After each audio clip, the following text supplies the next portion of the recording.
小小鸭鸭，水温刚刚好。泼泼水来做泡泡，今天真是美妙，大声唱歌扭扭腰。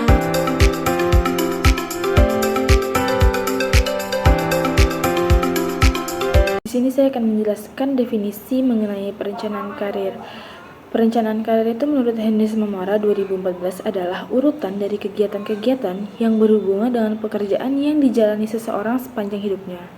Perencanaan karir kemudian dapat diartikan sebagai proses merencanakan dan mengelola perkembangan karir seseorang agar sesuai dengan tujuan dan aspirasi yang ingin dia capai. Selanjutnya adalah pengembangan karir. Menurut Marwansyah 2016, pengembangan karir adalah kegiatan-kegiatan pengembangan diri yang ditempuh oleh seseorang untuk mewujudkan rencana karir pribadinya. Dan pengembangan karir adalah proses berkelanjutan dan sangat penting untuk kesuksesan karir seseorang. Dengan melakukan pengembangan karir secara efektif, seseorang dapat mencapai tujuan karir yang dia impikan. Saya akan menjelaskan tentang manfaat dari pengembangan karir. Yang pertama adalah menyelaraskan strategi organisasi dengan kebutuhan karyawan, di mana dengan perencanaan dan pengembangan karir yang baik, organisasi itu dapat memastikan bahwa strategi bisnis ini dapat selaras dengan aspirasi dan keterampilan karyawan, baik itu dari skala lokal, nasional, maupun global. Yang kedua, dapat mengembangkan karyawan yang siap dipromosikan, yaitu dengan pengembangan karir ini dapat membantu menciptakan karyawan yang terampil dan siap untuk mengisi posisi yang lebih tinggi, serta dapat mengurangi kebutuhan akan perekrutan eksternal dan menghemat waktu serta biaya. Yang ketiga yaitu mengurangi bertumpuknya karyawan yang berada di level-level bawah. Jadi perencanaan karir ini baik untuk membuka peluang bagi karyawan yang di level rendah untuk berkembang ke posisi yang lebih tinggi, serta dapat mengurangi stagnasi dan juga meningkatkan motivasi kerja. Yang keempat adalah mewujudkan peluang kerja yang setara, di mana program pengembangan karir ini yang inklusif menciptakan akses yang sama bagi semua karyawan tanpa memandang perbedaan etnis, agama, ataupun gender yang dapat meningkatkan citra organisasi sebagai tempat kerja yang adil dan beragam. Yang kelima yaitu mendayagunakan potensi karyawan secara optimal, yaitu dengan memahami bakat dan minat karyawan, organisasi dapat menempatkan mereka di posisi yang sesuai, memaksimalkan produktivitas, dan juga memastikan bahwa potensi mereka itu digunakan secara optimal. Yang terakhir adalah meningkatkan kepuasan karyawan, di mana kesempatan untuk berkembang dalam karir itu meningkatkan kepuasan dan komitmen karyawan, mengurangi turnover, dan juga meningkatkan loyalitas mereka terhadap organisasi. Dimensi perencanaan dan pengembangan karir. Di dalam perencanaan dan pengembangan karir, terdapat beberapa dimensi yang saling berkaitan. Dimensi ini mencakup aspek organisasi, kemampuan karyawan, beban kerja, serta peraturan kepegawaian. Dimensi organisasi berperan dalam menentukan arah dan struktur pengembangan karir di perusahaan. Kemampuan karyawan perlu diperhatikan agar bisa memenuhi tuntutan pekerjaan dan berkembang sesuai dengan kebutuhan perusahaan. Beban kerja juga harus dikelola dengan baik agar tidak menghambat proses pengembangan karir. Terakhir, peraturan kepegawaian menjadi acuan dalam membuat kebijakan terkait karir yang adil dan transparan. Kemudian dimensi organisasi. Dalam konteks pengembangan karir, dimensi organisasi terbagi menjadi dua, yaitu dimensi struktural dan fungsional. Pada dimensi struktural, fokusnya adalah pada bidang-bidang produksi atau teknik, penelitian, dan pengembangan, serta pemasaran. Dimensi struktural ini berhubungan dengan struktur perusahaan yang lebih teknis. Sementara itu, pada dimensi fungsional, terdapat bidang keuangan, bidang umum, bidang personalia, dan bidang pengawas intern. Dimensi fungsional berfokus pada fungsi-fungsi utama yang mendukung operasional perusahaan secara keseluruhan. Baiklah, di sini saya akan melanjutkan penjelasan materi yaitu mengenai dimensi kemampuan karyawan. Dimensi kemampuan karyawan adalah dasar dari perencanaan dan pengembangan karir. Dimensi ini membantu karyawan untuk memahami dan mengembangkan potensi mereka, yang pada akhirnya bisa berkontribusi pada kesuksesan karir. Kemudian saya akan memperjelas bahwa kinerja karyawan seringkali dipengaruhi oleh beberapa faktor. Ada 4 faktor, yaitu yang pertama, jabatan, yang kedua, pangkat, yang ketiga, pendidikan, dan yang terakhir, kemampuan. Jabatan, yaitu posisi yang dipegang dan menunjukkan tanggung jawab yang harus dikelola. Yang kedua, pangkat. Level atau pangkat karyawan menggambarkan pengalaman dan pencapaian dalam perjalanan mereka. Kemudian pendidikan. Latar belakang pendidikan menjadi dasar dalam menghadapi pekerjaan tertentu. Yang terakhir kemampuan, yaitu kompetensi atau keahlian spesifik yang dimiliki dalam menjalankan tugas. Dengan memperhatikan keempat dimensi atau faktor ini, perusahaan dapat mendukung karyawan untuk berkembang sesuai potensi masing-masing, dan karyawan pun lebih siap dalam menghadapi tantangan karirnya. Baik, selanjutnya ada dimensi beban kerja. Dimensi beban kerja adalah aspek yang menilai seberapa banyak tugas atau tanggung jawab yang harus diselesaikan oleh seorang karyawan dalam jangka waktu tertentu. Dimensi ini mempertimbangkan jumlah dan tingkat kompleksitas pekerjaan yang dihadapi, serta kemampuan karyawan dalam mengelola tekanan atau target yang diberikan. Jadi ini tuh termasuk merupakan dasar penentuan manpower budget, yaitu adanya beban kerja yang seimbang dengan kebutuhan tenaga kerja dan dana yang tersedia. Di sini saya akan menjelaskan materi tentang dimensi peraturan kepegawaian. Dimensi peraturan kepegawaian yaitu seluruh aturan, kebijakan, dan prosedur formal yang ditetapkan oleh organisasi atau perusahaan terkait dengan pengelolaan sumber daya manusia, khususnya dalam hal pengembangan karir karyawan. Dengan kata lain, ini adalah kerangka kerja legal dan administratif yang mengatur bagaimana karir karyawan dapat berkembang di dalam perusahaan. Dimensi peraturan kepegawaian meliputi yang pertama ada prasyarat yang mendukung perencanaan dan pengembangan karir. Salah satunya yaitu memiliki kualifikasi pendidikan dan skill yang relevan dengan tujuan karir.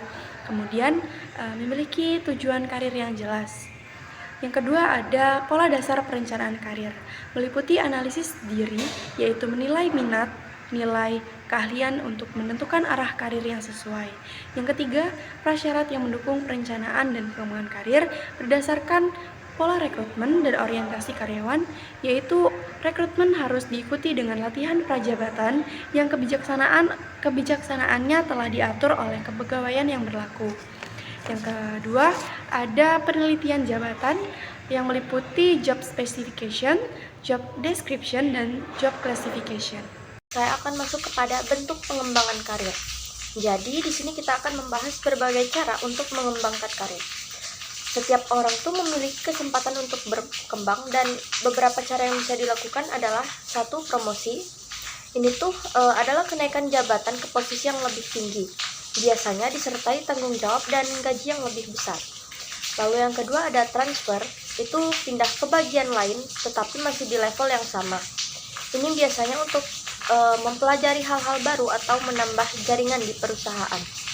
Lalu yang ketiga job rotation, ini adalah pindah ke pekerjaan lain yang setara di dalam perusahaan. Tujuannya agar kita memiliki pengalaman yang lebih banyak di berbagai bidang. Lalu yang terakhir ada downward move, perpindahan ke posisi yang lebih rendah biasanya untuk mendapatkan pengalaman baru atau keterampilan khusus di bidang tersebut. Selanjutnya kita akan membahas promosi. Nah, kalau bicara soal promosi, ini tuh adalah bentuk pengembangan karir yang sering diharapkan banyak orang. Promosi adalah naik jabatan ke posisi yang lebih tinggi, yang biasanya juga disertai dengan kenaikan gaji, status, serta tanggung jawab. Ada beberapa alasan kenapa seseorang bisa dipromosikan. Yang pertama, berdasarkan jasa atau merit, yang mana ini berarti berdasarkan kinerja. Kalau kita sudah menunjukkan hasil kerja yang baik ataupun kontribusi yang besar, ini bisa menjadi salah satu alasan kuat untuk karyawan dipromosikan. Yang kedua, berdasarkan lamanya seseorang itu bekerja.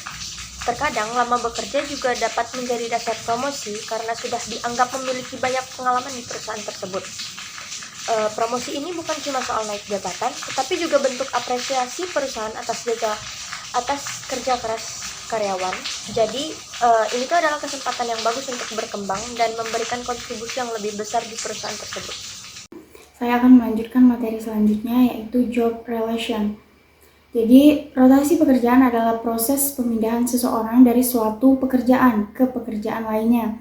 Rotasi pekerjaan akan mengurangi rasa bosan, mempersiapkan karyawan untuk sistematis manajemen yang lebih baik, dan juga meningkatkan produktivitas suatu karyawan, pengetahuan dan keterampilannya. Jadi dapat kita simpulkan dari rotasi ini yaitu dapat mengantisipasi terjadinya kebosanan di dalam suatu pekerjaan yang dilakukan oleh karyawan. Jadi kita dapat merotasinya ke tempat lain atau ke perusahaan lain untuk dia menemukan aktivitas baru, suasana baru, dan kenyamanan baru, serta dapat membantu dia lebih produktif ke depannya.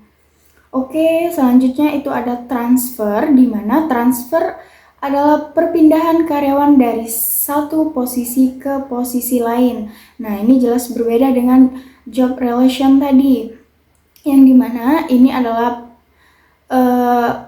perubahan departemen, level, dan jabatan atau bahkan lokasi kerjanya. Nah, jadi ini seperti mutasi. Suatu karyawan itu dipindahkan dengan job yang berbeda, tanggung jawab yang berbeda, serta dispensasi dan kompensasi yang berbeda. Lalu ada karyawan yang diberikan job assignment pada area perbedaan dalam organisasi. Nah, jadi dia itu diberi tanggung jawab yang berbeda pada suatu organisasi yang ada di dalam itu. Lalu yang kedua itu ada transfer, tidaklah selalu melibatkan tanggung jawab dan kompensasi yang meningkat pula. Nah, jadi terkadang juga transfer karyawan itu dapat melibatkan penurunan gaji, kompensasi, dan juga minim atau lebih kecil tanggung jawabnya kepada suatu pekerjaan yang telah ia dapatkan sekarang. Di sini saya akan menjelaskan mengenai pembahasan yang terakhir, yaitu downward move. Downward move merupakan perubahan pekerjaan yang melibatkan penurunan level karyawan atas tanggung jawab dan otoritasnya. Perlu dipahami bahwa downward move bukanlah akhir dari karir, melainkan langkah strategis untuk mencapai tujuan jangka panjang. Dengan perencanaan yang matang dan sikap yang positif, downward move dapat menjadi peluang untuk tumbuh, belajar, dan mencapai kepuasan dalam karir. Contoh sederhana dari downward move sendiri itu yaitu seorang manajer di sebuah perusahaan mengalami penurunan kinerja, sehingga ia dipindahkan ke posisi yang lebih rendah dengan tanggung jawab yang lebih sedikit, misalnya menjadi asisten manajer. Sekian pembahasan yang dapat kelompok kami sampaikan, kurang dan lebihnya kami mohon maaf. Kami akhiri, wassalamualaikum warahmatullahi wabarakatuh.